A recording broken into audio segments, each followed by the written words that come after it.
আসসালামু আলাইকুম। আজকে আমি মাংস দিয়ে নুডলস রান্না করব। এখানে কিছু মাংস নিয়েছি এবং কিছু নুডলস নিয়েছি। 4 প্যাকেট নুডলস নিয়েছি এখানে। আমি আগে থেকে তেল গরম করে রেখেছিলাম। এখানে আমি সামান্য পরিমাণে পেঁয়াজ কুচি দিয়ে দেব।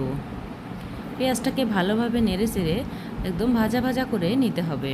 এদিকে আমার পেঁয়াজ ভাজা হোক, আমি আরেক দিকে গরম পানি বসিয়েছি নুডলস সিদ্ধ করার জন্য। নুডলসগুলো আমি ভালোভাবে সিদ্ধ করে নেব।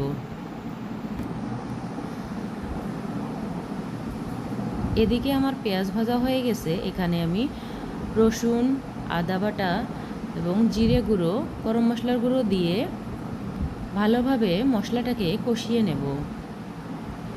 মশলাটা ভালোভাবে কষানো হয়ে গেলে এর সাথে আমি সামান্য পরিমাণে লবণ, সামান্য পরিমাণে হলুদ এবং সামান্য পরিমাণে মরিচের গুঁড়া অ্যাড করে নেব।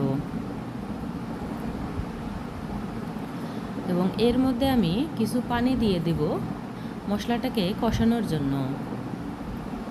মশলাটাকে ভালোভাবে কষিয়ে নিতে হবে।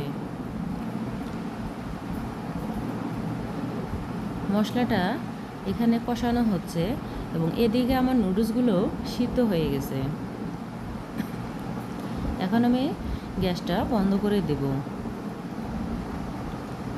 মশলাটা আমার কষানো হয়ে গেছে। এখানে আমি এখন কেটে রাখা মাংসগুলো অ্যাড করে দেব।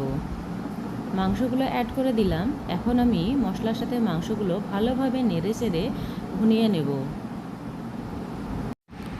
মাংসগুলো মশলার সাথে ভালোভাবে নেড়েচেড়ে নিতে হবে, যাতে মাংসের ভিতরে লবণ ভালো মতো ঢুকতে পারে। আমি কিছুক্ষণ ধরে মাংসগুলো কষিয়ে নেব এবং কষানো শেষ হয়ে গেলে এখন আমি ঢাকনা দিয়ে দেব, যাতে মাংসগুলো ভালো করে সিদ্ধ হয়। নুডলসের উপরে আমি নুডলসের মশলাগুলো দিয়ে দিলাম এবং এগুলো এখন ভালো করে নেড়েচেড়ে নেব। মাংসগুলো আমার ভালোভাবে ভুনা হয়ে গেছে। দেখেন কালারটা কত সুন্দর আসছে।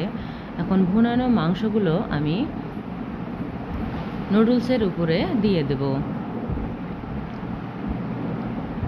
যা আমি আগে থেকে সিদ্ধ করে রেখেছিলাম সেই নুডলসের উপরে আমি এখন মাংসগুলো দিয়ে দিলাম। এখন ভালোভাবে আমি নেড়েচেড়ে নেব। এই যে মাংসর সাথে নুডলসগুলো আমি ভালোভাবে নেড়েচেড়ে নিয়েছি এবং এই যে আমার রান্না করা শেষ। এখন গরম গরম পরিবেশন করব। আমার ভিডিওটা যদি ভালো লেগে থাকে লাইক, কমেন্ট, শেয়ার করবেন। আল্লাহ হাফেজ।